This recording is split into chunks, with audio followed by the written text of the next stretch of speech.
The Senate unanimously passed a bill last night requiring the declassification of intelligence on the notorious Wuhan laboratory in China. The lab, the FBI, and the energy departments both say likely leaked and triggered the COVID pandemic.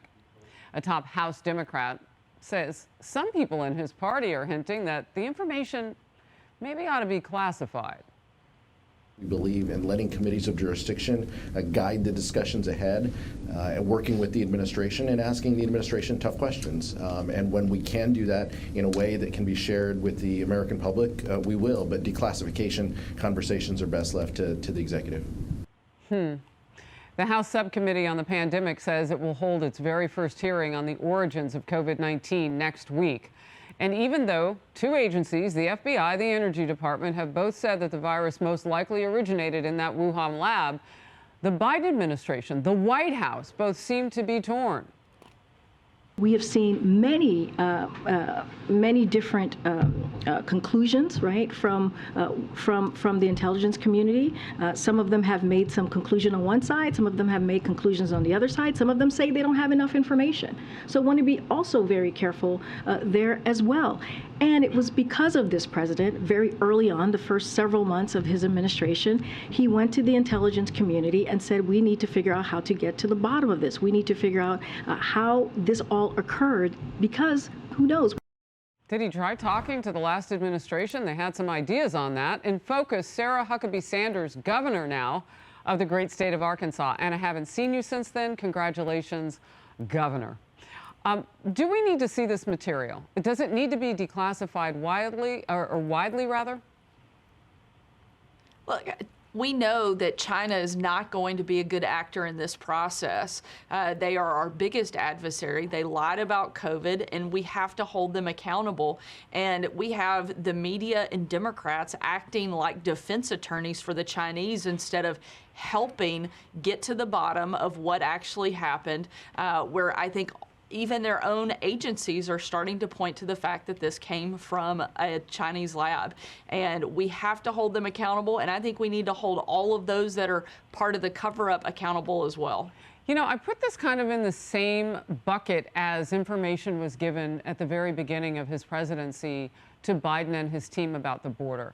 Same thing I would imagine with COVID. I mean, you had a brand new vaccine, you had things that were going on. I can't imagine that intelligence at that time would not have been shared about whatever they knew about that lab. We were already talking about the lab and getting stickered in social media for asking about it. You know, the outrage from the left on the fact that you were pointing it out, what now looks like is the absolute truth, is what we're used to when it comes to dealing with the Democrats and the liberal left. They love to blame us for things and then turn out later that it's true. I mean, every single thing the Biden administration touches, they seem to screw up. You mentioned the border. It is an absolute disaster, and this is Biden's border crisis. It is something that they have created and now refuse to actually clean up and do something about. Thankfully, we have Republican governors who are stepping up, trying to fix that problem. We now have members of the Senate who are holding people like Attorney General Garland accountable and turning up the heat and making sure that we are actually getting real answers to some of the questions out there. All right, you mentioned Garland. Let's go there. Louisiana Senator John Kennedy with some tough questions for the AG about the FBI's targeting of parents at school board meetings. It all began with a 2021 letter from the National School Boards Association likening the protesting parents to domestic terrorists. Here's part of that exchange.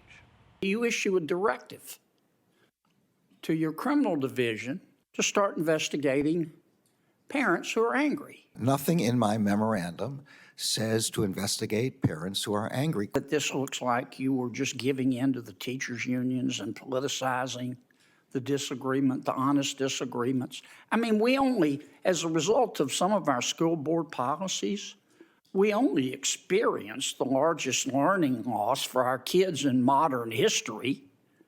Don't you think parents had a right to be upset? Governor.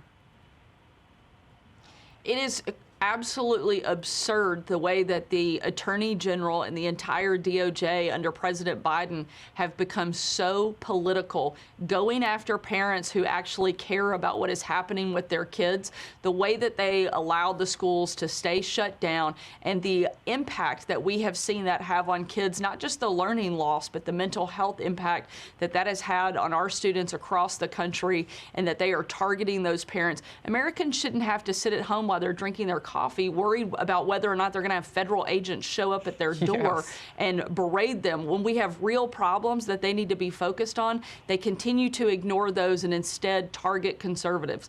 There's always one set of rules for the liberal elite and another set for conservatives, and I'm glad that we have members in the Republican Senate that are asking hard questions and that are, again, pushing them for real answers and holding them accountable. We have to continue to hope that that will be the case. I want to talk about your legislation now. In your state, the Senate passed your sweeping school choice legislation, and it is expected to pass the House there as well. Here's some powerful testimony from Arkansas's 2022 Teacher of the Year. Let's watch. There are things that we know are not working in areas where we must do better. This bill addresses that. Governor Sanders has said that she will be known as Arkansas's education governor, and I believe that she is committed to that. Arkansas will be known as the state that truly reforms education and changes the outcomes for all students. Governor, what will it look like once your legislation starts to roll out? We've put forward the biggest and boldest conservative education reform package, certainly in our state's history, maybe anywhere in the country, because what we're seeing being delivered to our students is not meeting the expectation that we want to see happen here in the state. We have to do better. We cannot just kick the can down the road. We are doing things to empower our parents, empower our teachers, and make sure that our students across the state have access to a quality education. We can no longer allow students to get lost in the system. We will go from being one of the lowest paid teachers in the country to the very highest of anywhere in the United States. We are making sure parents have choices about how and where their kids are educated, and that there's transparency in the curriculum. We will no longer allow our students to fail. We are going to reform the system, and the people who will benefit the most are kids across the state of Arkansas. And I think this can be a blueprint for states everywhere to follow on what we're going to do here and accomplish in the state of Arkansas. That's interesting. I've been keeping up with it. You've gotten a little bit of pushback as you've gone forward, but it went right through the Senate. It hits the House next. And what you just laid out, you are bridging a divide that we saw all over the country between teachers and parents, between teachers' unions and parents. You're focusing on the kids. Please keep us apprised of how that rolls out here on The Focus. Thank you. Also following, if you want to see some beautiful parks in Arkansas, follow her on Instagram, because the governor's tour is on. You probably didn't know I knew that. Good to see you. Hey everyone, I'm Emily Campagno. Catch me and my co-hosts Harris Faulkner and Kaylee McEnany on Outnumbered every weekday at 12 p.m. Eastern, or set your DVR. Also, don't forget to subscribe to the Fox News YouTube page for daily highlights.